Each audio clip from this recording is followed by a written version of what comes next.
Hi, welcome back to Preparing for the Rapture. It's Christine. We are in week 36.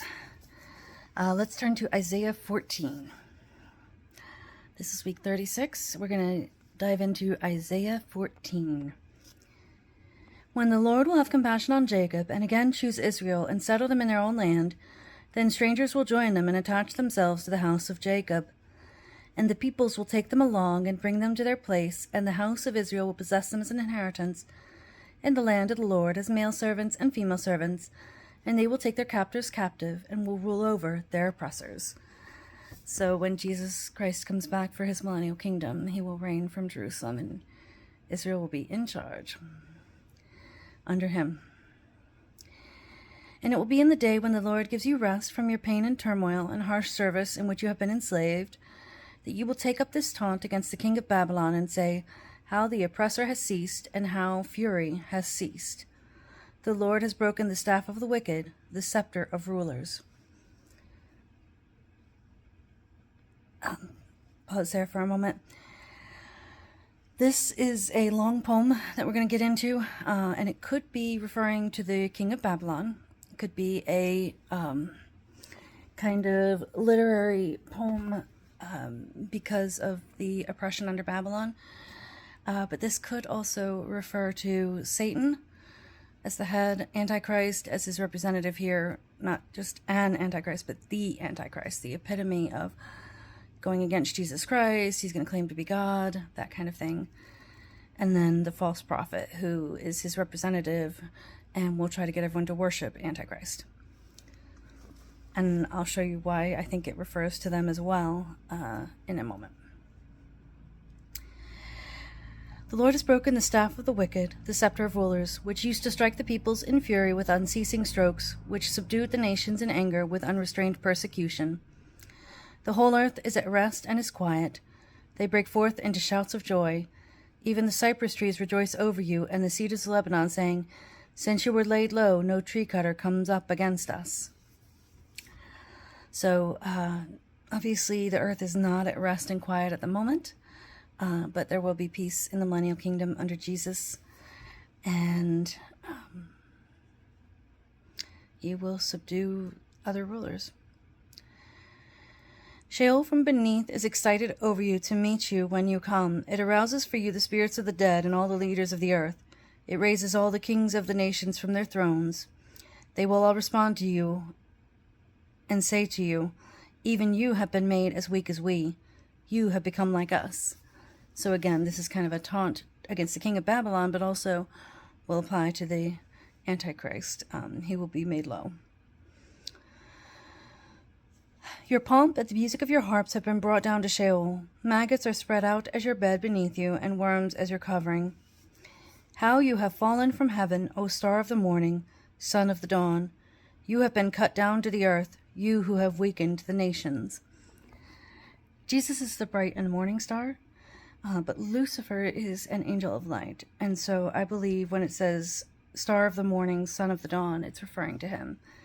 It describes him falling from heaven and being cut down to earth. And it goes on to say, but you said in your heart, I will ascend to heaven. I will raise my throne above the stars of God, and I will sit on the mount of assembly in the recesses of the north. I will ascend above the heights of the clouds. I will make myself like the Most High. And according to the Bible, Satan tried to make himself better than God. Tried to take over the throne of God. Nevertheless, you will be thrust down to Sheol, to the recesses of the pit. Those who see you will gaze at you. They will ponder over you, saying, is this the man who made the earth tremble, who shook kingdoms, who made the world like a wilderness and overthrew its cities, who did not allow his prisoners to go home? What's interesting about that is Babylon didn't take everyone prisoner. They left the common people to work the land, and they brought the nobility into the heart of Babylon and trained them so that they would be under their influence, jurisdiction, that kind of thing, and so that the common people wouldn't be able to rise up because their nobility and their leaders were in Babylon. All right. All the kings of the nation lie in glory, each in his own tomb, but you have been cast out of your tomb, like a rejected branch, clothed with the slain who are pierced with a sword, who go down to the stones of the pit, like a trampled corpse. You will not be united with them in burial, because you have ruined your country, you have slain your people. May the offspring of evildoers not be mentioned forever. So again, I think this refers to Satan and the Antichrist, because they won't allow prisoners to go home. They won't allow them to save prisoners. They will kill them. They will pierce them with the sword, or they will behead them, that kind of thing. And it talks about you have slain your people. The Antichrist will definitely persecute Christians and Jews and possibly Muslims as well. I'm not sure the Bible goes into that as much. All right, let's continue. Prepare for his sons a place of slaughter because of the iniquity of their fathers. They must not arise and take possession of the earth and fill the face of the world with cities. I don't think this refers to physical, actual sons. I think this refers to spiritual sons, or those who follow Satan and the Antichrist. And I will rise up against them, declares the Lord of hosts, and will cut off from Babylon name and survivors, offspring and posterity, declares the Lord. I will also make it a possession for the hedgehog and swamps of water, and I will sweep it with the broom of destruction, declares the Lord of hosts. The Lord of hosts has sworn, saying, Surely, just as I have intended, so it has happened, and just as I have planned, so it will stand, to break Assyria in my land, and I will trample him on my mountains. Then his yoke will be removed from them, and his burden removed from their shoulders. This is the plan devised against the whole earth, and this is the hand that is stretched out against all the nations. For the Lord of hosts has planned, and who can frustrate it?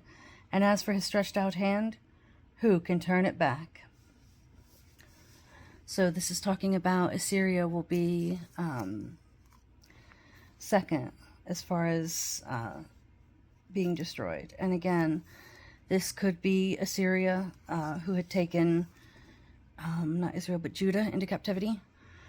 But they also it also could refer to those who are under the king of Babylon, i.e. the Antichrist. All right. That is it for today. Please leave me a comment if you have any questions. I'll be happy to answer them, but please do be kind and respectful, as always. And I pray that you would read the Bible, pay attention, and listen. If you don't know where to start, starting in Genesis can be kind of hard, because if you go through some of the Old Testament, it's very dense and it's a lot of history. But if you start with the Gospels, Matthew, Mark, Luke, John, that tells you a little more about the life of Christ and the New Testament. And then you can go back and read over Genesis and Isaiah and the Old Testament and see where the birth of Jesus is foretold, and where things about the end times are discussed, which we will continue with next week. I hope you have a great one. Thank you so much. Take care. God bless.